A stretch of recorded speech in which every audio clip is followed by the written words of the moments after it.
Hi, my name is Imanni. I write music for mental health awareness, and welcome to Mental Health Music Lessons.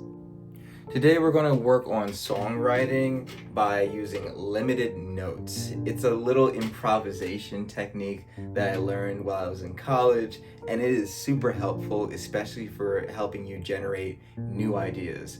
Songwriting is all about being creative, and creativity not only helps you in the music world, but it helps you in all facets of your life because you're allowing yourself to think outside the box.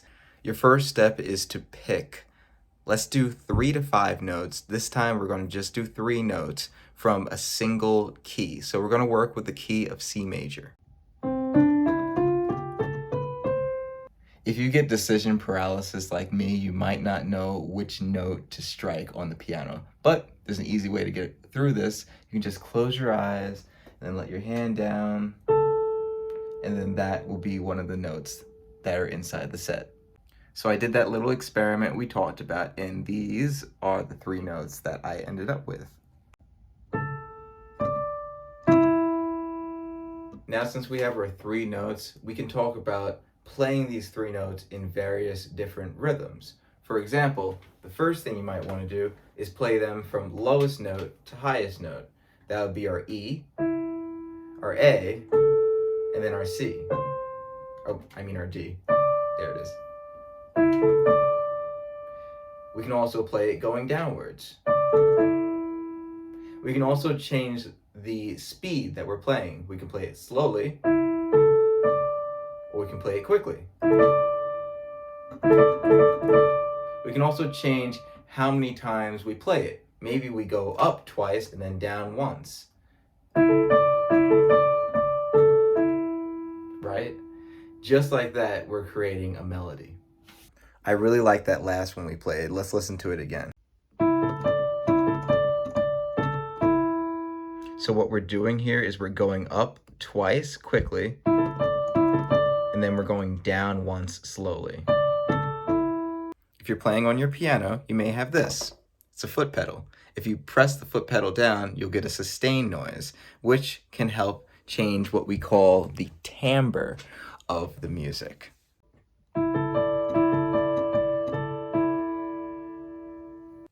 Okay, cool cat, you're doing great. Now since we have our melody, it's time for us to add some chords. Chords allows us to put the melody inside of a context and really build a story around the melody that we have. So we know that we're in the key of C, so that means we can play any chord from the key of C. We're going to be using triads for this lesson. You can also check out our lessons on, look at that. So let's just try out some random chords. We have this melody. Oops. There it is. One nice chord to use that typically works with any song is the 1 chord. The 1 chord is whenever you're playing a C chord, if we're in the key of C. So we're going to be playing C, E, and G.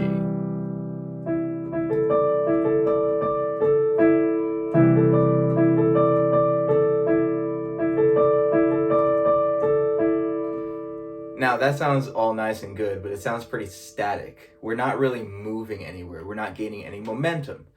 Having a chord progression allows us to create momentum with our music, which means that the chords are changing over time and cycling themselves. So let's say that we go from C and then we go to A minor.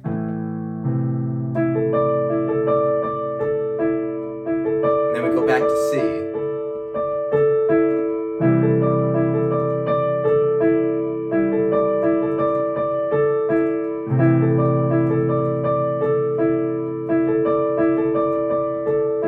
Now that sounds all nice and good. We're gaining a little bit of momentum. Let's add even more momentum to it.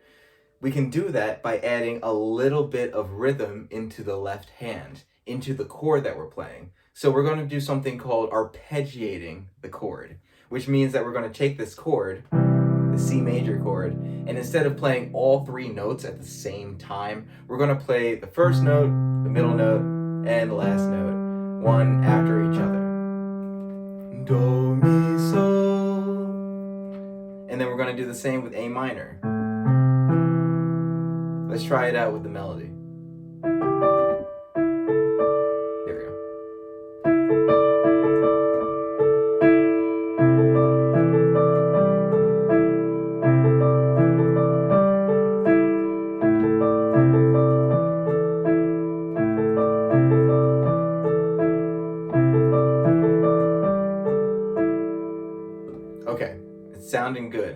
but now the melody itself is holding us back because we're playing the same melody over time. Now, let's talk about melodic variation.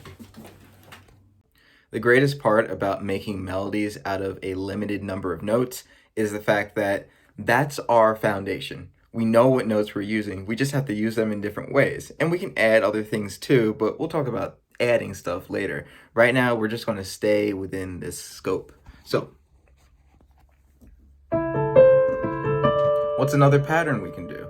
Well, how we change it up a little bit by doing it in reverse. So instead of going up twice and then down once, let's go down let's go down twice and up once. It wasn't an exact reversal, but reversing the melodic shape of something is one way that we can create a variation of the music. So now we're going to go down twice and then up once.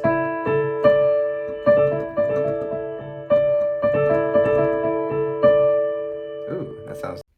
Okay, cool cats. This will mark the end of our first video, our first long form video on creating melodies. I hope that you were able to learn something about music and you can apply this so that you can create more mentally healing music on your own. So definitely stay in touch, press that subscribe button so you get some notifications for the next video. And I'm excited to continue working with you, cool cat.